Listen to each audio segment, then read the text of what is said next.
तो लोगों को लगता था कि इमरान प्रतापगढ़ी नाम है तो जाएगा, अल्लाह के नाम पे शपथ लेगा, उर्दू में शपथ लेगा। मैं हिंदी लिटरेचर का स्टूडेंट रहा हूं, तो जब मैंने हिंदी में शपथ ली तो बहुत सारे मुझे देश के एक बहुत बड़े पद पे बैठे हुए व्यक्ति ने बुला के कहा कि अरे तुम्हारा नाम इमरान प्रतापगढ़ी, तुमने हिंदी में शपथ ली। तो मैं भी चौंका कि मतलब मानसिकता क्या बनी हुई है।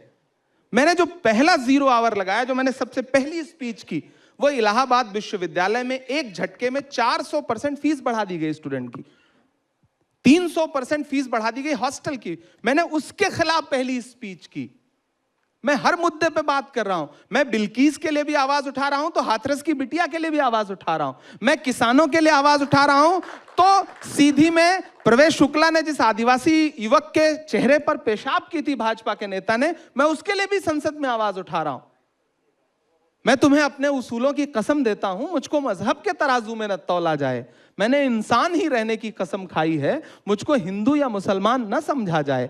मैं कोशिश कर रहा हूं। और सच में देखिए, आप कह रहे हैं कि कांग्रेस का भविष्य क्या है या कांग्रेस 2025 में कांग्रेस क्या है। हमारे नेता राहुल गांधी जी ने एक नारा दिया, ये लड़ाई संविधान बचाने की है।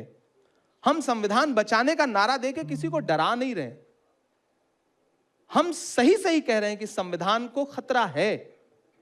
मैं यहां बैठ के पूछना चाहता हूं कि ईद जैसा त्योहार, जो मुसलमानों का सबसे प्रमुख त्योहार है, हरियाणा में ईद की छुट्टियां कैंसिल कर दी जाती हैं, जबकि संविधान बाकायदा यह कहता है कि हर धर्म का जो प्रमुख त्योहार होगा उस पर राजकीय छुट्टी होगी।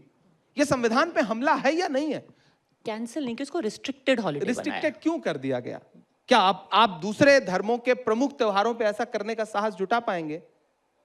चूंकि आपको मुसलमानों को प्रताड़ित करने पे एक तबका है जो आपको लगता है कि खुश हो रहा है, आपका नेतृत्व खुश हो रहा है। शायद अगर नहीं हो रहा है तो फिर नेतृत्व तो सवाल पूछना चाहिए नेतृत्व को। क्या इतना पराया कर दिया है आपने? आप सौगातें मोदी यही दे रहे हैं, आप जो किट बांट रहे हैं उस किट में यह पर्ची है क्या कि ईद की छुट्टी कैंसिल कर दी जाएगी, छत पे नमाज नहीं पढ़ने दी जाएगी? क्या उस किट में ऐसा है क्या कुछ? और अगर ऐसा नहीं है तो फिर अगर कोई राज्य नेतृत्व ऐसा कर रहा है तो सवाल कौन पूछेगा? सत्ता के शीर्ष पे बैठा हुआ व्यक्ति।